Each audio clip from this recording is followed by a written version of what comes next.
The morning they sealed my cabin gate with concrete was the morning Delilah Pettin unknowingly trapped her entire neighborhood behind barriers she believed would break me first. At exactly 6 in the morning, cement trucks rolled down my gravel road while workers poured thick gray concrete around my gate posts, sealing them permanently into place. Delilah stood nearby in designer sunglasses, sipping coffee and smiling like a queen who had finally crushed the stubborn hermit resisting her HOA authority. She proudly announced that the Pine View Estates Board had voted unanimously to secure the community against hostile property interference caused by my refusal to comply. What Delilah didn't understand was a detail buried deep inside my grandfather's original land deed, a detail that turned her victory into the biggest mistake of her life. Pine View Estates had only one road connecting its 47 luxury houses to the highway, and every single inch of that road crossed my private property. While she sealed my gate thinking she had trapped me inside, Delilah had actually sealed the only escape route for every family living behind her neighborhood walls. My name is Marcus Brennan, retired Army Corps engineer, and 6 months earlier, I believed losing my wife Sarah was the worst pain life could deliver. I inherited 40 acres of Montana wilderness from my grandfather, including a rustic cabin and a gravel road connecting the property directly to Highway 12. That road had carried my childhood memories, my grandfather's pickup trucks, and decades of quiet family life long before developers discovered the surrounding mountains. In 2019, Pine View Estates appeared almost overnight, a luxury subdivision promising wealthy buyers peaceful mountain living with convenient access to nearby towns. Their glossy brochures advertised beautiful scenery, private security, and easy highway access through a quiet gravel road cutting peacefully through pine forest. The brochures forgot to mention one inconvenient truth. The road they advertised as community infrastructure actually belonged entirely to my family. For 4 years, residents drove across my land without permission, believing HOA promises that the road legally belonged to the development. At first, I tolerated it quietly, figuring neighbors using a road occasionally wasn't worth starting a legal war over. Everything changed the day Delilah Pettin moved into the largest house at the center of Pine View Estates. Delilah was 49, a real estate agent who treated neighborhood politics like a corporate boardroom where dominance mattered more than fairness. Designer clothes, expensive perfume, and a white BMW always parked diagonally across 2 spaces perfectly captured her personality. Within 6 months, she had maneuvered herself into the position of HOA president and began reshaping the neighborhood according to her personal vision. Her first target was my iron gate, a simple structure my grandfather installed decades earlier to protect the road entrance. One afternoon, she appeared beside my driveway holding a clipboard, announcing the gate violated community aesthetic standards. I politely explained that the gate stood on private property and that Pine View Estates had absolutely no authority over it. Her smile never disappeared, but the friendliness vanished instantly from her eyes as she realized I wasn't impressed. 2 weeks later, county inspectors arrived after someone filed complaints about illegal structures and environmental violations on my land. The inspectors found nothing wrong because everything on the property followed proper building codes established decades earlier. The message behind the complaint was obvious, though. Delilah was testing how far she could push intimidation tactics. I decided to respond calmly by researching the original property documents stored inside my grandfather's old surveyor case. Inside those yellowed files, I discovered something fascinating. The developers had never secured any legal easement for the road. Legally speaking, every resident of Pine View Estates had been trespassing across my property for 4 years. Instead of exploiting that fact immediately, I made a generous offer to avoid unnecessary conflict between neighbors. I proposed a simple easement agreement allowing the neighborhood to use the road legally for $1 per year. The agreement included one additional clause requiring HOA consultation before making decisions affecting my property. It was an absurdly reasonable solution that would protect everyone involved.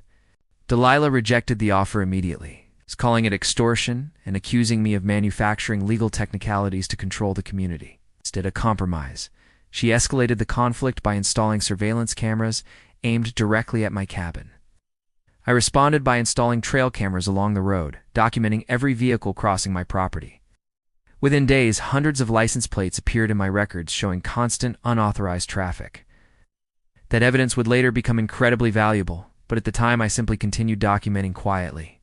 Meanwhile, Delilah was busy selling houses in Pineview Estates while promising buyers guaranteed highway access through the community road. What she didn't realize was that selling access to property she didn't own technically qualified as real estate fraud. I quietly filed a complaint with the State Real Estate Commission documenting the false marketing materials. Investigators opened a case almost immediately. Delilah had no idea the investigation even existed. Instead, she focused entirely on defeating me through intimidation and HOA authority. The concrete barrier operation she launched that September morning was supposed to be the final blow.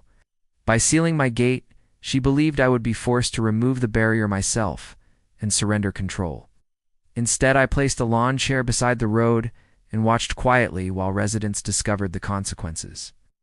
The first commuter realized something was wrong when her car couldn't pass through the narrow concrete gap. The school bus arrived minutes later and stopped completely when the driver realized the road was blocked. Soon, dozens of residents gathered around the barriers, shouting in confusion and frustration. Delilah tried explaining that the construction protected community safety. Unfortunately, emergency vehicles couldn't pass through the barrier either. Within an hour, the county fire marshal arrived to investigate the obstruction. Blocking emergency access roads is a serious violation in Montana. While officials argued with Delilah about permits, I quietly returned to my workshop to review additional documents. That's when I found the most important clause buried inside the 1987 developer agreement. The document required anyone blocking the community's emergency access route to pay $10,000 per day in penalties.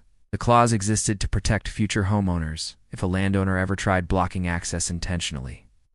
Ironically, it also applied to anyone else blocking that same access route. Delilah's concrete barriers triggered the penalty clause immediately. At $10,000 per day, the HOA would be bankrupt within a week. Even worse, the association bylaws held board members personally responsible for reckless financial decisions. I calmly delivered a formal notice explaining the situation and the growing penalty balance. By the time Delilah read the document, the total had already reached $70,000.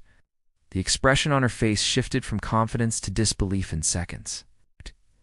She accused me of inventing fake contracts until her lawyer confirmed the clause was absolutely legitimate. Residents began panicking as they realized their HOA president had accidentally bankrupted their entire neighborhood. Several families immediately demanded her resignation. Instead of admitting defeat, Delilah doubled down and attempted bribing a county inspector to fabricate violations against me.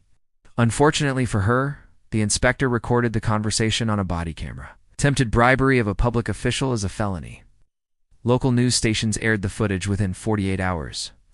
Suddenly, Pineview Estates became a national example of HOA corruption. Residents who once believed Delilah's accusations began asking uncomfortable questions. By the time the penalty balance reached $130,000, the board finally surrendered.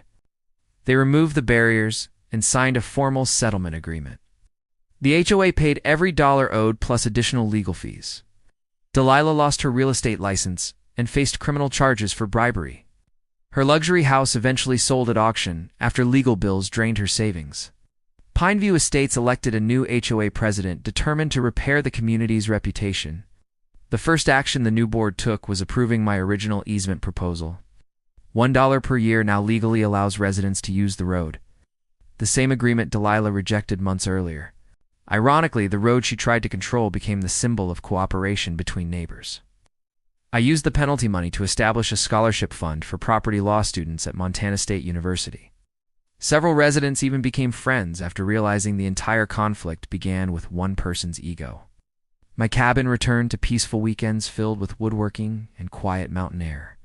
The gravel road still carries traffic every day, but now it travels legally across my land. Sometimes neighbors stop by with coffee or homemade food just to talk. Even the school bus driver waves when passing my gate each morning.